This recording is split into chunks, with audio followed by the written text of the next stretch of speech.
Hey everyone, Mr. Sujano here. In this video we're taking a look at the Panzer Fightstick IV. Let's get started. Alright, to kick things off, I was sent this Panzer Fightstick IV for a fair and honest review, and that's exactly what we're going to do here.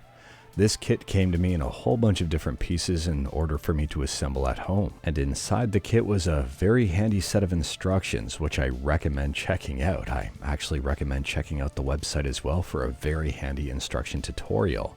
If you don't use the tutorial, you might run into a few issues like I did when I was setting this up. Now, I don't want to say assembling this stick was difficult, but there are a few nuances with the PCBs that we'll go over in just a minute.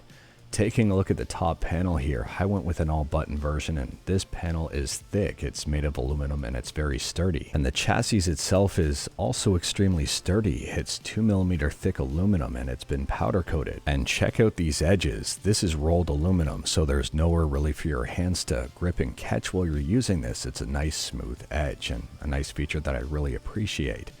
And this chassis is a lot lighter than I thought it was going to be, considering it's pretty thick aluminum.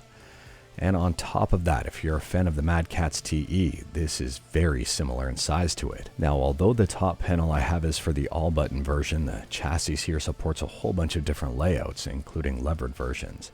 Here's a Shimizu bullet lever, and you can see it fits absolutely fine inside of this case. In fact, there's even room to spare, so if you've got a taller lever, you might be okay here. Opening up the chassis is simple and straightforward. There are 8 screws in total, 2 screws on each corner, and they're all Phillips heads. And interestingly enough, the top portion of this chassis is basically where you have to do all of your work. The bottom portion you can move aside while you're building this thing. Now, when I say you should read the instructions before building your stick, you should really read the instructions before building your stick. You can mount your PCB here, but it's only compatible with certain PCBs, and you also have to mount it in a specific way. You can mount it backwards by accident extremely easy and block off the ports you need to access. I was initially going to try the Pico fighting board with this fight stick, but the ports here aren't mounted the way I need them to be. And on top of that, the screw holes didn't line up properly either, so I tried another version of the Pico fighting board, and that one also didn't work with this stick. I mean, the Pico fighting board did connect perfectly to the Panzer Fightstick and also connected to the easy wiring system, but the easy wiring system blocked off the ports that I needed to access. So I really wish I read the instructions before going all out and trying to put this thing together. Oh, and fun fact, the control panel buttons on this one are completely metal as well, which is amazing. So anyways, back to the PCB. I decided to read the well-written instructions and remove the Pico fighting board and replace it with a Brook UFB. The Brook UFB is 100% compatible. And there are some other compatible PCBs. You might want to check with Jasen's Customs to make sure yours is compatible if you're bringing your own. Anyways, here when I followed the instructions, wiring up the PCB was really quick, simple, and straightforward, and not much of a headache at all. So moving on from that, after the PCBs are partially wired up and affixed to the case, the next step is to assemble the top panel and get that ready to go to insert the buttons. The top panel is a 3-part process. The first part of the top panel is designed to hold your button layout and also your plexi.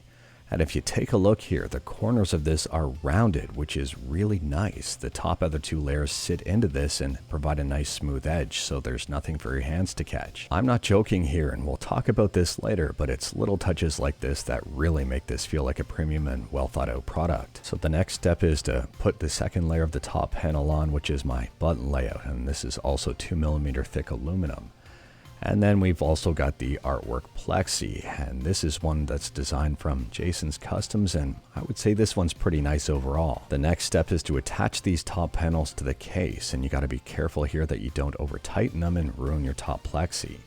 On top of that, these are not Phillips screws, they are Allen keys or Allen wrenches or hex or whatever you want to call them. The next step here is to add in your buttons, and for me I'm using a mixture of screw in and snap in, and these are Sanwas and they fit absolutely fine. You can easily see that this case will accommodate a whole bunch of different types of buttons. There's a lot of space for your screw in buttons here, and you're not going to run into any issues. I had an extra pack of snap in buttons laying around courtesy of Arcade Shock. I picked these up a while back. So not only did the screw-in buttons fit in absolutely fine, the 24mm snap-in buttons also fit in absolutely fine. Once the buttons were installed, it was time to wire everything up, and the kit here came with the wiring that I needed to complete the project. And fortunately, right on the easy wiring system, there's labels on the PCB that show you exactly where the wires need to go. Personally here, I prefer to wire everything up before I attach the connector to the PCB. It just gave me some additional flexibility and allowed an easier install. I did have to take a bit of extra caution just to make sure I was picking up the correct wires.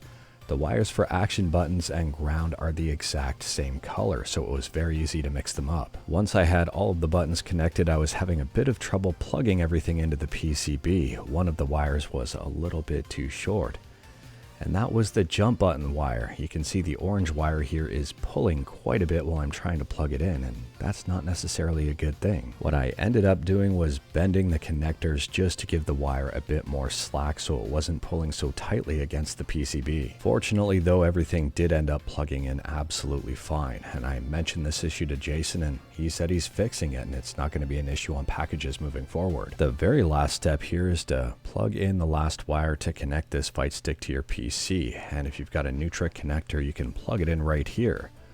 Unfortunately, I had one and I accidentally broke it, so I'm without one for this build, but that shouldn't be too much of an issue. So for the purposes of this video, I'm just running the USB cable directly through the hole, but I would recommend picking up a Nutric connector for this build. And just for the record, Nutric connectors will run you about $8.50, and you can also pick up a rubber gasket for it for an extra $4.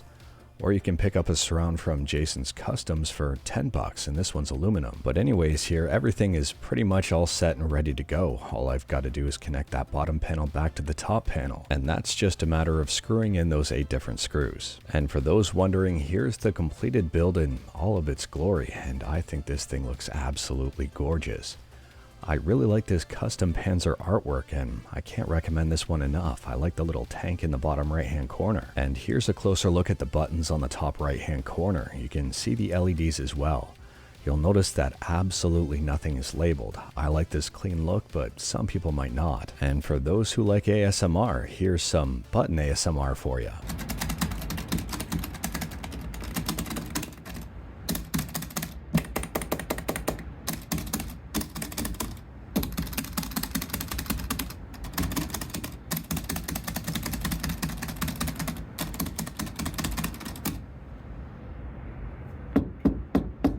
And for those of you wondering about size, here's my hand right on top of this fight stick, and you can see it's not as big as you'd think. So here's a side view of this fight stick in use, and I've got this one outside. It is raining, and I probably shouldn't be using this thing outside right now, but here we are.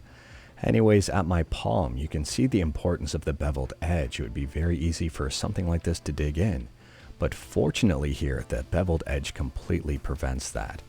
And apologies for the jerky camera movements. But here is a closer look of the edge on the finished product, and I was worried about this thing digging into my hands, and fortunately it sits nice and flush. There is no issue here. And if you want to be super technical, for ergonomic reasons, you shouldn't be resting your hands on the edge of the fight stick anyway. Alright, so let's get into what I liked, what I didn't like, and whether or not I'd recommend the Panzer Fightstick IV, and we'll start out here with what I liked. So first and foremost, and this is a huge one, I love the build quality of this stick.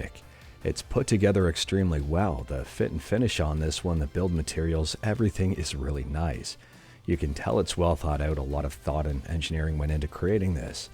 And it does feel like a natural progression of the Panzer Fightstick. I would argue it's a big improvement over the Panzer Fightstick III, which was already an amazing stick. And secondly here, provided you read the instructions, putting this thing together was simple and straightforward, and I'd argue even a novice could tackle it and it wouldn't be that intimidating. I like the fact that this stick is pretty easy to customize. Top panels run you about $40 on their website, and they've got a whole bunch of different layouts here. So if you get tired of one or want to try a different one, it's about a $40 expense. And there's also replacement parts if you screw things up. On a quick side note here, although I didn't use this PCB in the video, there is an integrated Pico fighting board available that's compatible with the entire setup.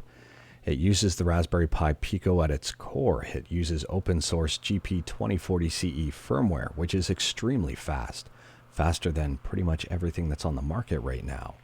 On top of that, it's compatible with the PS4 and Legacy mode, PS3, Raspberry Pi, Android, Nintendo Switch, and obviously PC and the Mister. And it's not priced very expensively at all. I would say this is a really good pickup. Now let's get into what I didn't like about the Panzer Fightstick IV. And the first thing here, and fortunately it's optional, is the rubber mat that goes on the bottom. I didn't attach this to my Panzer Fightstick because I absolutely hate the smell of this thing. It does smell similar to rubber on other fight sticks, but for some reason here, even though I've tried to air this thing out, it still has a very strong chemical smell, and it even gets on my hands after holding this thing. So I didn't attach it, and I'm probably never going to use this aside from possibly something in my garage. The second thing I didn't like, and this is more of a minor inconvenience, but it wasn't directly compatible with every single PCB I had. So just make sure to double check the PCB you have is compatible with this setup. If you do that, you probably shouldn't have any headaches. If you've got a Brook UFB with headers on it, or even the integrated Pico fighting board directly from Jasen's Customs, you should be absolutely fine. And the last thing that I didn't like, and apparently has since been fixed, was the length of the up button cable. Mine was too short and I had to bend the pins, and fortunately that shouldn't be an issue now. And now let's take a look at the price, and excluding your own buttons and PCB and Neutrik connector and USB cable, the Panzer Fightstick IV, including the top panel and artwork, the one that I reviewed, came to a total of $274.85. And it does look like there might be free shipping on this, although I'm not certain on how long this will last for. And there is a coupon code for, I think it's 100 people or so, that gets you about 5% off. So you can possibly get the case as cheap as $261.11. So for some comparison here, as soon as you buy those buttons and PCB, Neutrik connector, and USB cable, provided you don't already have them, the price here is going to be a bit more expensive than that of a Quamba Obsidian 2, which is priced at $300. In my opinion, at this price point, I think the Panzer Fightstick IV is completely worth it. I think the Panzer Fightstick IV is one stick that you could take with you pretty much forever, provided Jasen's Customs doesn't go out of business. There's a lot of parts you can get for this thing. You can replace parts, and it's built very well. And on top of that, since this is a custom stick, modifications are generally simple and straightforward. It's easy to swap out a joystick or change up your buttons, or if you wanted to change up a layout, just purchase a new top panel. And if you wanted to have fun with some colors, Jasen sometimes gets creative here and offers the case in unique colors just for a few bucks more. So I think it's pretty safe to say that the Panzer Fightstick IV gets the Mr. Sujano seal of approval. If you're looking for one stick to last you possibly forever, then you might want to check out the Panzer Fightstick IV. But anyways, that is all I've got for you in this one. Straight to the point, all stuff and no fluff. Huge shoutouts to Jasen's Customs for providing the Panzer Fightstick IV for a fair and honest review. I've been using this one for the last number of weeks, and I'm yet to put it down. I really like this thing. If you like this video, leave a like. If you didn't like this video, leave a like. Hit that subscribe button, check out my other videos. Don't tempt fate, save your state.